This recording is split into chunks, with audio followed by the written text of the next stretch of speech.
గజ్జలకి రావాలి రావాలి కేసీఆర్ ఎక్కడున్న వెంటనే గజ్జలకి రావాలి రావాలి గజ్జల ప్రజలు ఇక్కడ అంటే నవంబర్ 28 తారీఖు నాడు ఎలక్షన్ల సమయంలో గజ్జల్ నియోజకవర్గానికి ఎన్నికల ప్రచారానికి వచ్చి ఒక బహిరంగ సభ పెట్టి బహిరంగ సభలో మాట్లాడిపోయినప్పటి నుండి ఇంతవరకు కూడా ఈ రోజు వరకు కూడా మళ్ళీ మా గజ్జలకు కల్పించినటువంటి పరిస్థితి లేదు.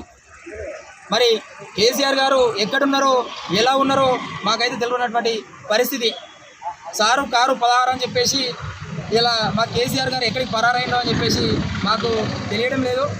అదేవిధంగా ముఖ్యమంత్రి పదవి పోగానే బాత్రూంలో కాలు జారి కాలు విరిగిందని చెప్పేసి మేము టీవీలలో చూడడం జరిగింది. మరి ఆయన ఆరోగ్య పరిస్థితి ఏ విధంగా ఉంది అని చెప్పేసి మాకు తెలియనటువంటి పరిస్థితి.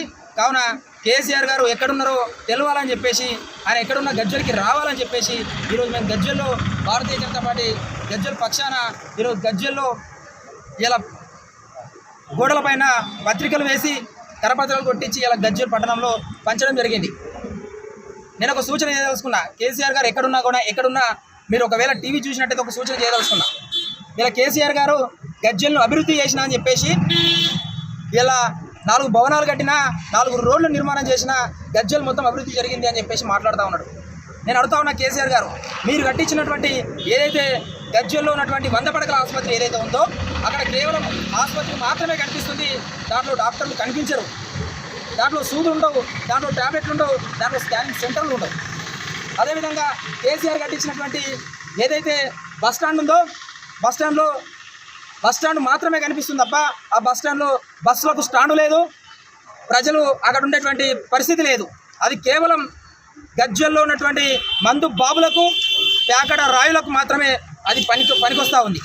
అదేవిధంగా ఇక్కడ కట్టించినటువంటి మహతి ఆడిటోరియం ఏదైతే ఉందో అది కేవలం అధికార పార్టీ నాయకుల జేబులు నింపడం కోసమే అది పనిచేస్తూ ఉంది తప్ప గజ్జల్ ప్రజలకు మాత్రం దానివల్ల ఎలాంటి ఉపయోగం లేదు.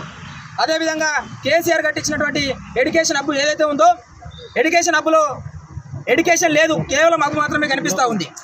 ఇలా ఆ ఎడ్యుకేషన్ హబ్లో త్రాగడానికి నీళ్లు లేవు, పురుగుల అన్నం. ఇలా ఆ కాలేజీలలో ఎడ్యుకేషన్ హబ్లో సరైన టీచర్ కూడా లేరని చెప్పేసి మేము చెప్తా ఉన్నాం. అంటే కేసీఆర్ గారు మీరు కట్టించినటువంటి ఈ భవనాలు కేవలం చూపించడానికి మాత్రమేనా? మరి వాటిలో సక్రమంగా పని జరుగుతూ ఉందా లేదా, అవి గజ్జల్ ప్రజలకు ఎంతవరకు ఉపయోగపడుతుందని చెప్పేసి మీకు కనీస అవగాహన లేదు, కనీస చిత్తశుద్ధి లేదని చెప్పి నేను గుర్తిస్తా ఉన్నా. ముఖ్యంగా చెప్పాలంటే గజ్జల్లో మల్లన్న సాగర్ బాధితులు ఎవరైతే ఉన్నారో గజ్జల్లో ఉన్నటువంటి మల్లన్న సాగర్ బాధితులను గుండెల్లో పెట్టి చూసుకుంటా అని చెప్పేసి వాళ్ళకి హామీ ఇచ్చి ఇలా వాళ్ళ గుండెలు పగిలేలాగా రోధిస్తూ ఉన్నారు. ఇలా గజ్జల్ పట్టణ కేంద్రంలో ఇల్లు లేని నిరుపేద కుటుంబం ఉండొద్దు, గజ్జల్ నియోజకవర్గంలో ఒక పెంకుటిల్లు కూడా కనబడద్దు అని చెప్పేసి కేసీఆర్ గారు హామీ ఇచ్చారు.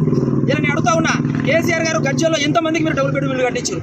మీరు కట్టించినటువంటి గజ్జల్ పట్టణ కేంద్రంలో 5,000 ఓన్లీ గజ్జల్ పట్టణ కేంద్రం అనే 5,000 మంది దరఖాస్తు పెట్టుకుంటే మీరు ఇచ్చినటువంటి ఇండ్లు 1,100 మంది.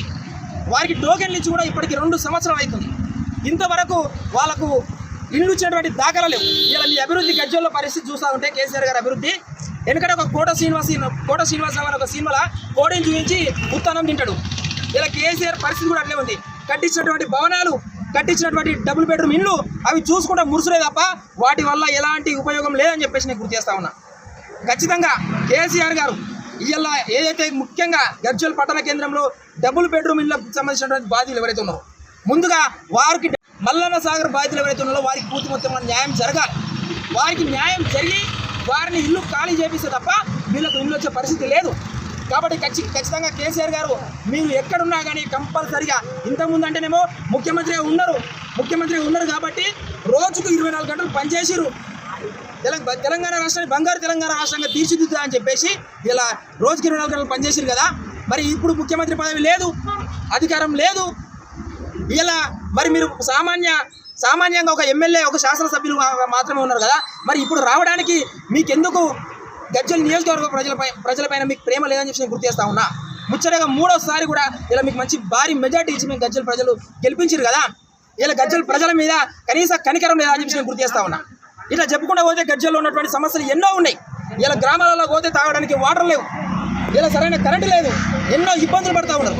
కాబట్టి ఖచ్చితంగా కేసీఆర్ గారు మీరు ఎక్కడున్నా కూడా కంపల్సరీగా గజ్వెల్ ప్రజలు మీకు ఓట్లేసి గెలిపించారు కాబట్టి, గజ్వెల్ ప్రజలకు ఓట్లేసి గెలిపించారు కాబట్టి ఖచ్చితంగా గజ్వెలకు అందుబాటులో ఉండాలి, గజ్వెల్ ప్రజలకు ఖచ్చితంగా అందుబాటులో ఉండాలని చెప్పేసి నేను కోరుతా ఉన్నా.